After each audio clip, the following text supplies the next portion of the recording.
Jams, jams, jams. Picture books and jams. Welcome, everybody, to PBJamz. Music and picture books. What a perfect sandwich. Squish them all together.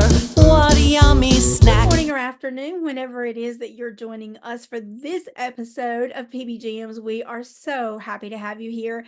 And this book that we're featuring this episode, these 2 weeks, is just absolutely beautiful. It's so lovely. And we have with us Gabriele Davis, who has written our Joyful Noise, And it is a lovely book just about how music just exudes through our days. And I love that so much because it's very much something that I believe in. So thank you, Gabrielle, for being here. Thanks for having me, Tani. Ah, Yeah. so beautiful. I love your book so much. I was reading back over it before we came on air, and I was just listening to all the words, and I think this would be such a glorious, glorious read aloud. It's so beautiful. Thank you. I actually did my first read aloud on Saturday at my launch, and it was a lot of fun. I bet it was. I bet it was a lot of fun to read aloud. This is one that I would look forward to reading to my students, and I think it would be beautiful to be read aloud.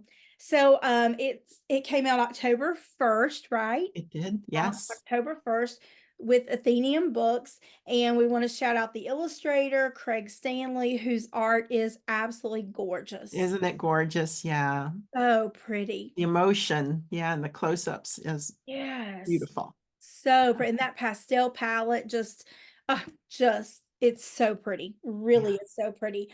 So I was thinking as I was reading back through it earlier, I thought, it kind of has elements of Soul Food Sunday by Winsome Bingham, which I love. I don't know if you've read Soul Food Sunday, but it's I have. absolutely, Yep. yeah.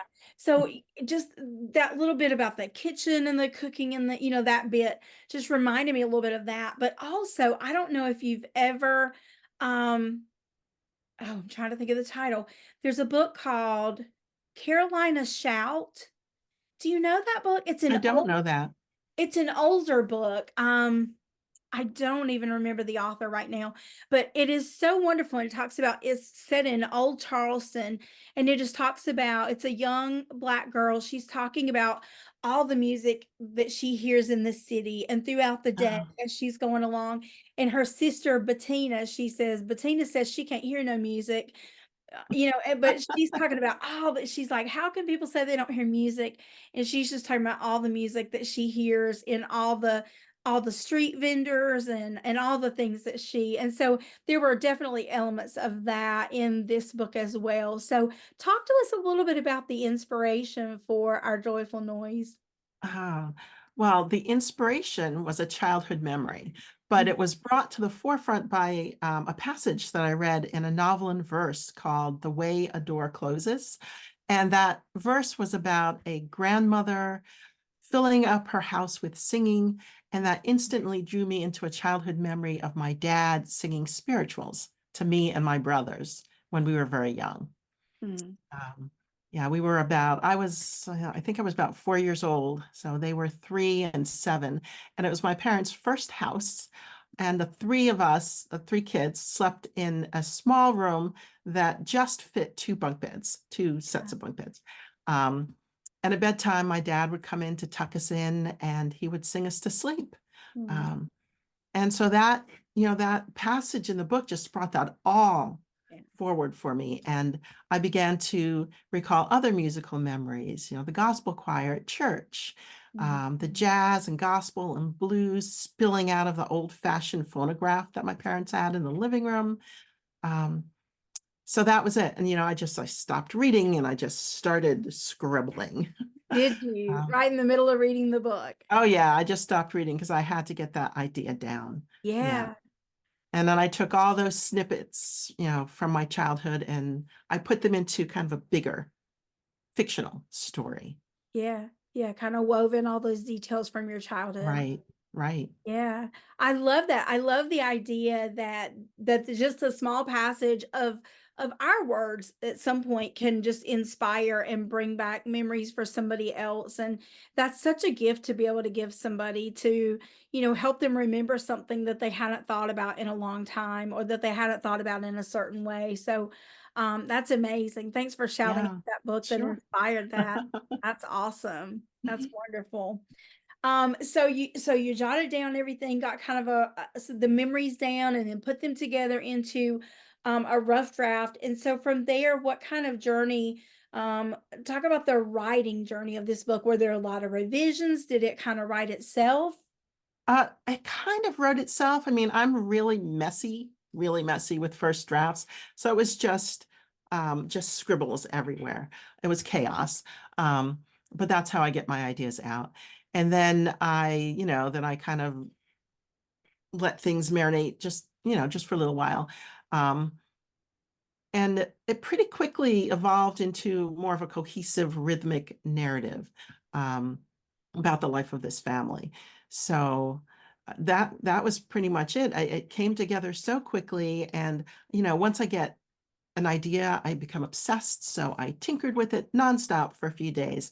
But probably within a week, I felt that it was in pretty good shape. At least good enough to run it by Joyce and say, do you think I should keep working on this? And she loved it.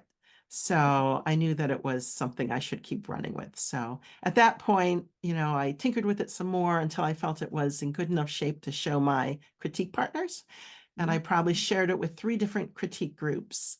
Yeah, and took their advice and worked on a little bit more. And so let's see, I wrote the first draft in, I think it was March. Right, it was March. And probably by July, we were ready to send it out. Oh, nice. So, Yeah. and by August, we had an offer. So that was really fast. Yeah. I think about, was that 5 or 6 months? Mm-hmm. A big contrast to my first book, which was about a 30-year journey from first draft to publication. Wow. Wow. Yeah, Wow. And that's just a great point that every book has its own path, right? that's Like, right. yeah. And we talk a lot, I talk a lot with my author friends about how, really and truly getting a book deal, getting a book published is such, I mean, there's so many facets of it, but in large part, it is just serendipity, and the stars just have to align. You have to get the right book into the right hands at the right Right, time. And exactly. that's really, there's no orchestrating that. Like, there's such an element of serendipity that just has to happen, whether it takes 30 years or 6 to 8 months, right? Right, right. Yeah, and that's two amazing ends of the spectrum to bring that to light. It really, publishing is just an interesting industry, but really every book has its own path. That's amazing. So talk about that path to publication. How did that happen? Um, well, I think we sent it out to um probably six to 8 editors. Uh-huh. Um, and then almost immediately uh, uh, interest came back from at least, I think, 2 places. Okay. Um, yeah. And yes, things just happened really quickly. And Amazing. probably within maybe 2 or 3 weeks, we had an offer. Um, Wow. yeah. So, and I kind of knew just from the response of, um, from Athenaeum that that's who I wanted to go with. Yeah. Because it's kind of like when Joyce called your manuscript, what was the word she used? Stunning. Right. Stunning. And right. And when she found mine in PB Party, she used the word breathtaking. And Yeah. that was it. It was Yeah. like, Yeah. Yeah. okay, I Yeah. want someone who feels that way about my work. Exactly. Right. Yes. You want So somebody who gets it, who loves the book, who loves the story. Yeah. yeah. Yeah. That's amazing. Yeah. So now there weren't that my editor didn't have very many revision requests, Okay. but she did want 2 new verses. She wanted one an opening verse, kind of to set the tone Mhm. and give an overview of what the story was going to be about. Um, and the other was a school verse. Initially, I had just had the kids running to the bus, but I Ah, didn't have that whole school scene, and she wanted that more fleshed out.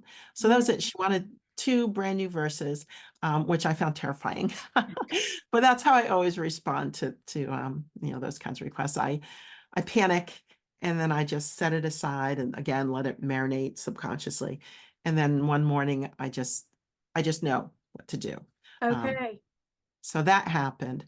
Yeah, How interesting. Yeah. I mean, really and truly, I think sometimes our best writing is done when we're not writing. We're just doing other things, right? that's And I right. think sometimes we put a lot of pressure on ourselves, and when we take that pressure off and we're just doing our thing, you know, Yeah. then And then just trusting the process, trusting that yeah, you're going to figure it out. Yeah. yeah, yeah, that's incredible. Really. Yeah, I was gonna ask that about the, so that's good to know. Yeah.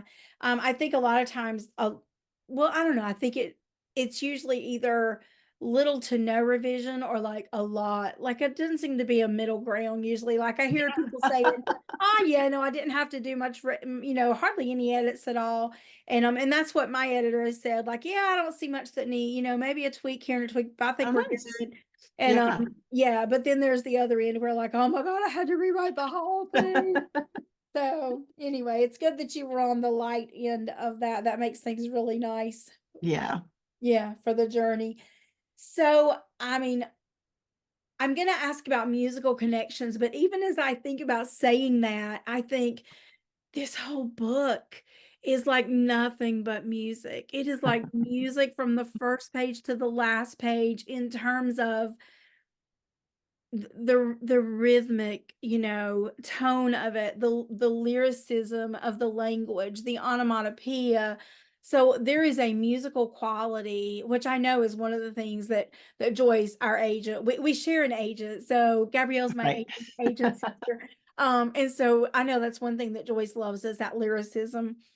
And it is Yes. so prevalent in this manuscript. It is so gorgeous. It is, I mean, it definitely has a singing quality all the way through.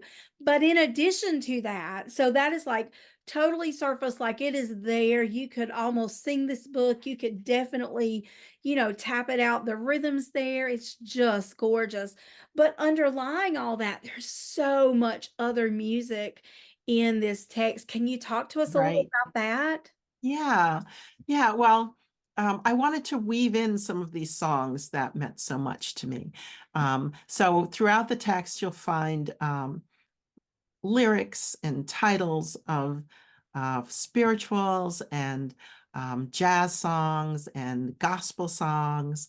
Um, yeah, and that was obviously intentional because I wanted to suggest that so this is a family that not only takes joy in being together and sharing these simple moments, but they're also honoring their ancestors, Mhm. and these songs that came before and inspire and guide them. And I wanted that element in there. Yeah. So And that's where that came from.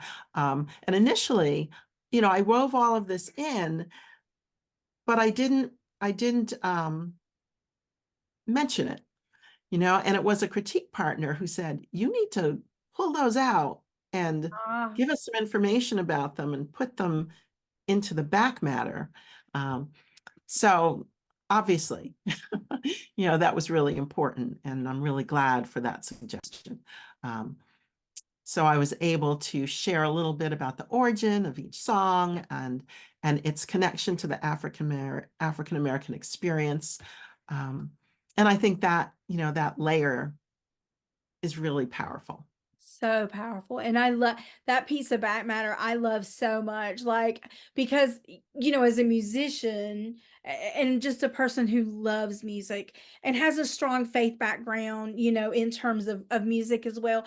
Like, as I'm reading through, I keep, I'm singing in my head all these songs, as I hit these lyrics or these titles, like it starts playing in my head and I'm going through Yeah. and and then I get to the back and I'm like, oh, there they all are. Like they're right there. I'm so glad she did that, right? Yeah.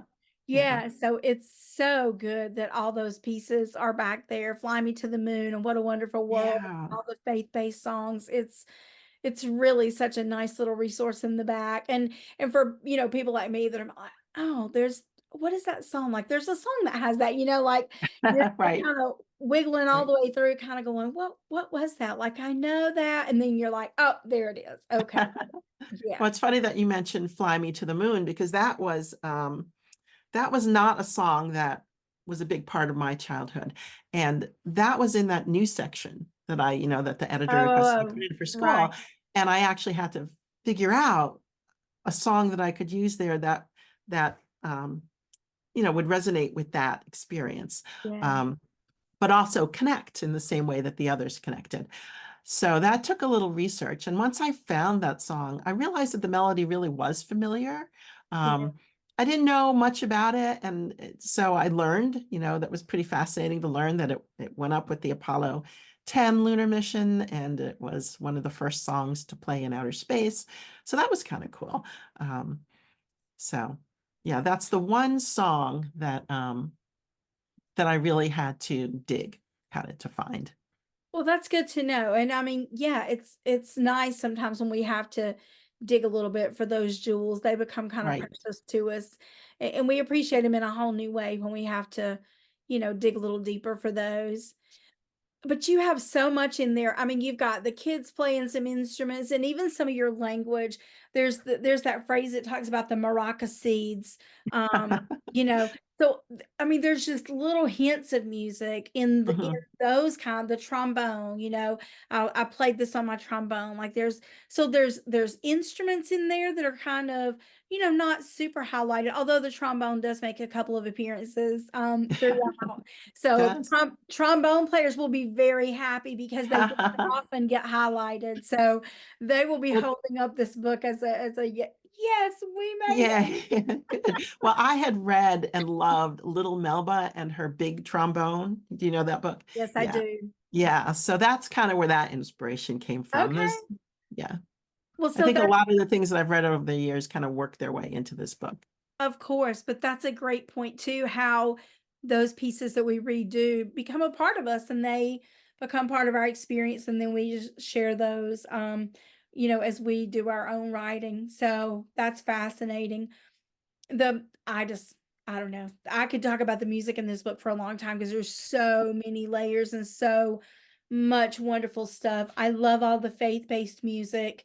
Love hearing those little snippets of spirituals as we're going through, Amazing Hmm, hmm. Grace and all those beautiful pieces that resonate with me from my childhood as well. And I think for a lot of folks, certainly do. So that was a really nice piece as well. And I love the juxtaposition of those faith-based songs, but also the jazz standards and some of the, just the historical pieces. I mean, what a wonderful world, Louis Armstrong. Yeah. Yeah. There's not a more beautiful song ever. I just, it's one of my absolute favorites forever and ever and ever and always. So I love always seeing it included in anything. It just makes me happy. That song makes me smile from beginning to end. Yeah. It's so beautiful. So beautiful.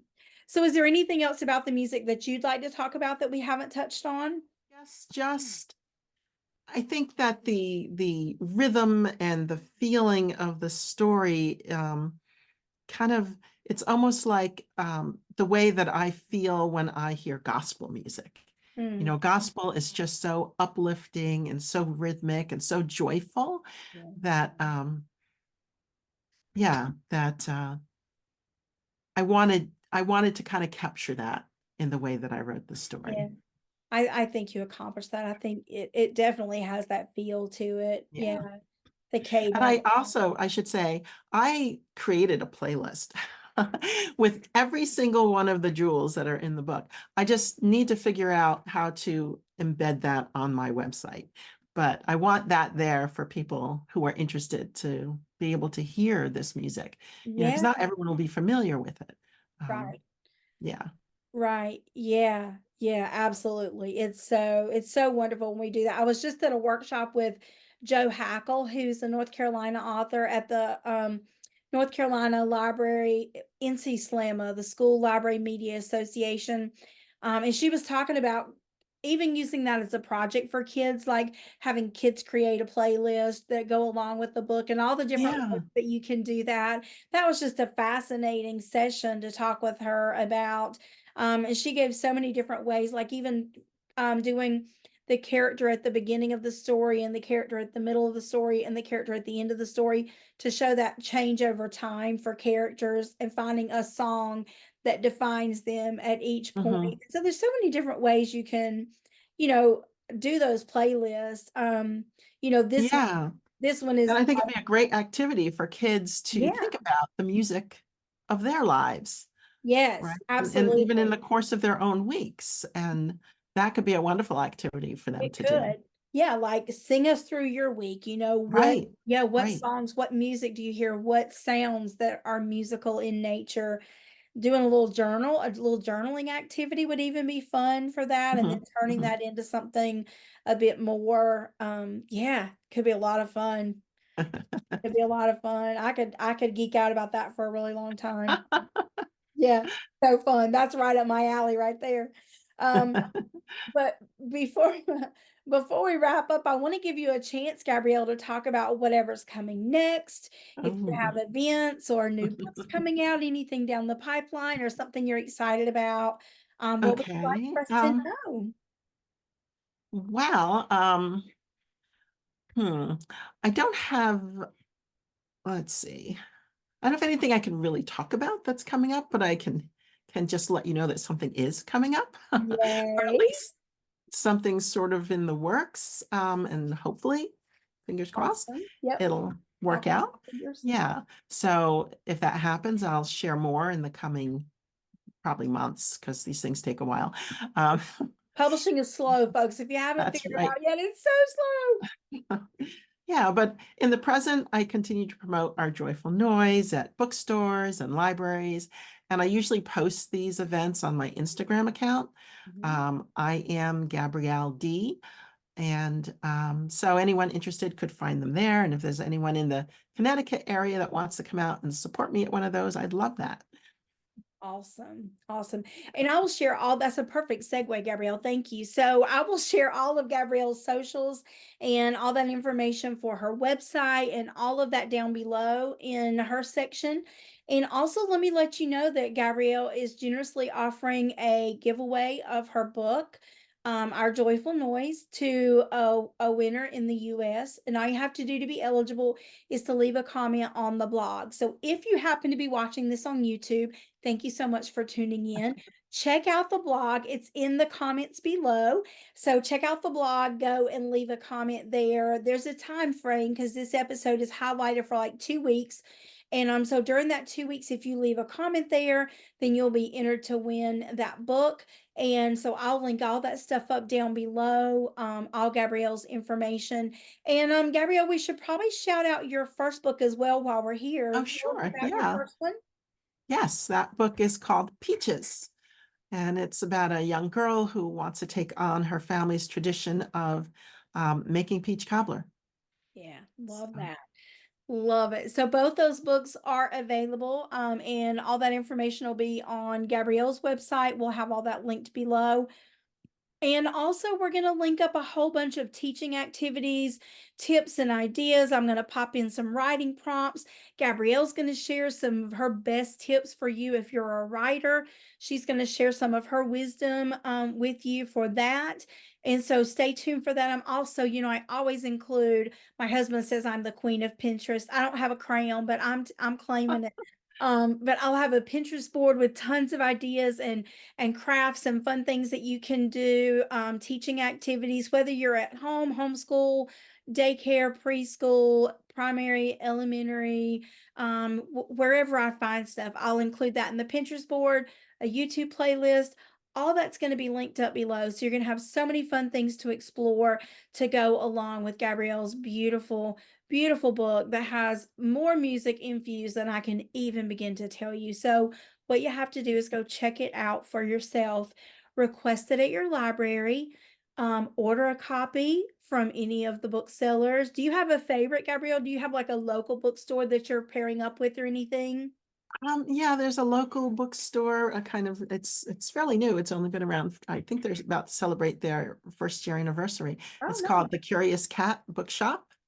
Okay. And can they order That's, like signed copies from there from you? Do you? I think so. Okay. I need to be in touch with the owner again and we can talk about that, but I'm Okay. pretty sure we could work that out. Okay. If so, if you'll just shoot me their information, I can include Oh, it sure. in your link section. Yeah. But if not, just grab a copy wherever you can grab a copy of this beautiful book. You're going to want to share it with all the kids in your life. It would be a beautiful bedtime read. It would be a beautiful anytime read, honestly. It's just so lovely. So make sure you request it at your libraries. Check it out from your libraries. Order your own copy. If you have an opportunity, please do reviews. It helps the authors Yeah, so much. that Goodreads, would be wonderful. Amazon, Thank you. Barnes and Noble. Yeah, shoot those reviews out. It doesn't have to be long, and you can copy and paste from one to the other. Just a few sentences about how much you love the book, because I know you're going to. Give it all the stars, put those reviews in. And I think the most valuable way is sharing it with people that you think are going to love the book. So when you're at wherever you are, just share it with the people that you think would really enjoy this book, which it's probably just going to be everybody. So just tell everybody you know about it, and that'll be good. That'll be good. It'll be good for Gabrielle. It'll be good for you. Your friends will love you because they'll go, "Oh my gosh, you shared this amazing book with me. Thank you so much." Because it is. And so make sure you check out all the good music that's in there. She's got that wonderful list in the back. So many beautiful songs. So she is giving us so much to chat about, so much to listen to. And I hope that you enjoy reading and listening to all the music that is part of our joyful noise. And I hope that you have music accompanying you through your whole week that you're in right now, whenever that is. So thank you, Gabrielle, for being here. I Oh, thank you so appreciate much, it. Tani. This was great. So much fun to chat music and books and all the good things. All the good things. So you guys have a great week. Wishing you lots of music, and we'll see you next time on PBJamz. Bye for now. Jams, yummy books and music. PB Jams, reading, writing, teaching. PB Jams, what a yummy treat. Jamming PBs all the time. PB Jams, jams, jams, jams. Picture books and jams. We'll see you next time for PB